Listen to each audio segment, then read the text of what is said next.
जगन्नाथ मंदिर में राहुल गांधी बैन, जगन्नाथ मंदिर में प्रियंका गांधी बैन, जगन्नाथ मंदिर में सोनिया गांधी बैन। दोस्तों, राहुल गांधी क्यों हिंदुओं को हिंसक कहते हैं? क्यों वो कहते हैं कि मंदिरों में छेड़खानी होती है? क्यों उन्हें हिंदुत्व के नाम से चिढ़ है? क्यों वो सावरकर का विरोध करते हैं? इसे लेकर कई बातें की जाती हैं। कोई इसे तथाकथित सेकुलर नजरिए से देखता है और उनके बयान को सही ठहराता है, तो कोई इसे हिंदू धर्म के विरोधी के रूप में लेता है।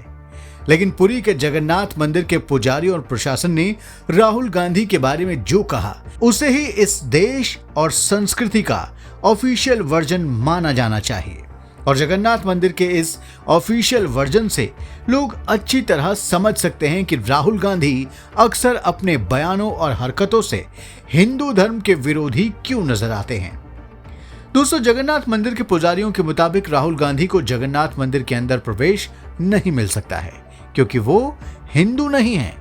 जगन्नाथ मंदिर में केवल सनातनी हिंदू ही प्रवेश कर सकते हैं। मंदिर के एक वरिष्ठ सेवायत के मुताबिक राहुल गांधी हो या प्रियंका गांधी या फिर सोनिया गांधी, इन्हें मंदिर के अंदर प्रवेश नहीं मिल सकता, क्योंकि वे वास्तव में हिंदू नहीं हैं। राहुल गांधी का गोत्र उनके दादा फिरोज गांधी से माना जाएगा, न कि उनके परनाना जवाहरलाल नेहरू से। राहुल गांधी अपने आप को भले ही जनेऊधारी दत्तात्रेय गोत्र का कौल ब्राह्मण बताएं, लेकिन सच्चाई यह है कि वो फिरोज जहांगीर गांधी के पौत्र हैं। और फिरोज जहांगीर गांधी हिंदू नहीं थे और ना ही उनका कोई गोत्र था।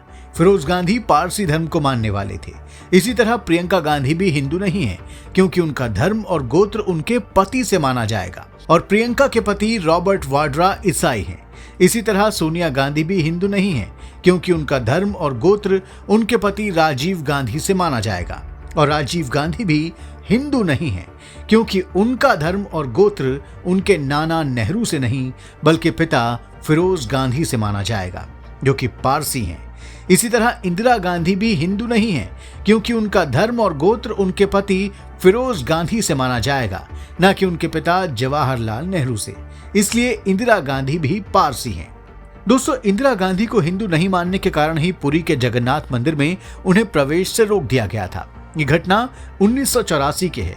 इंदिरा गांधी जगन्नाथ मंदिर में दर्शन करने पहुंची थी, लेकिन उन्हें मंदिर में सिर्फ इस वजह से प्रवेश करने से रोक दिया गया क्योंकि मंदिर में सिर्फ सनातनियों को ही प्रवेश मिल सकता है। खास बात यह है कि मंदिर में हिंदुओं के अलावा सिख, बौद्ध और जैन धर्म को मानने वालों को भी प्रवेश मिलता है, क्योंकि इन्हें सनातन के अंतर्गत ही माना जाता है। दोस्तों, इंदिरा गांधी के बाद गांधी परिवार के किसी शख्स ने फिर कभी जगन्नाथ मंदिर जाने का प्रयास नहीं किया। राहुल गांधी ने अपनी नरम हिंदूवादी राजनीति को चमकाने के लिए केदारनाथ के दर्शन किए और कैलाश मानसरोवर की यात्रा भी की। हर चुनाव में वो मंदिरों के दौरे करते हैं, लेकिन उन्होंने कभी जगन्नाथ मंदिर में दर्शन की योजना नहीं बनाई। जगन्नाथ मंदिर के सेवायतों का कहना है कि वो इंदिरा गांधी और राजीव गांधी की तरह राहुल गांधी को भी पारसी मानते हैं, इसलिए उनको मंदिर में प्रवेश नहीं दिया जा सकता। मंदिर के एक वरिष्ठ सेवायत ने कहा कि अगर राहुल और प्रियंका को दर्शन करने हैं तो वो साल में एक बार निकलने वाली जगन्नाथ यात्रा में मंदिर के बाहर शामिल हो सकते हैं, लेकिन मुख्य मंदिर में प्रवेश उन्हें नहीं करने दिया जाएगा। दोस्तों, अब आपको बताते हैं कि जगन्नाथ मंदिर में गैर हिंदुओं के प्रवेश का इतिहास क्या है।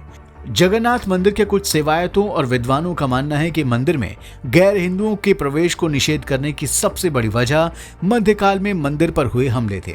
मुस्लिम हमलावरों ने कई बार मंदिर को लूटने और मूर्तियों को अपवित्र करने का प्रयास किया, जिसके बाद मंदिर में सिर्फ हिंदुओं को ही प्रवेश की अनुमति दी जाने लगी। जगन्नाथ मंदिर पर 1340 से लेकर 1699 तक कुल 17 बार हमले हुए, जिसमें मंदिर को जमकर लूटा गया। निर्दोष लोगों की मंदिर के परिसर में ही हत्या कर दी गई और मंदिर की इमारत को भी नुकसान पहुंचाया गया। हमलों के वक्त हिंदुओं ने किसी तरह भगवान जगन्नाथ, भगवान बलभद्र और देवी सुभद्रा की मूर्ति को बचाया। कई बार मूर्ति को छुपाकर दूसरी जगह ले जाना पड़ता था। एक बार तो तीनों मूर्तियों को हैदराबाद ले जाकर छुपाया गया था। इन हमलों की वजह से भगवान को कई वर्षों तक मंदिर से दूर रहना पड़ा था। श्रद्धालुओं का मानना है कि भगवान जगन्नाथ की प्रेरणा और कृपा से ही हर हमले में हिंदू समुदाय के लोग मूर्ति को बचा पाने में सफल रहे।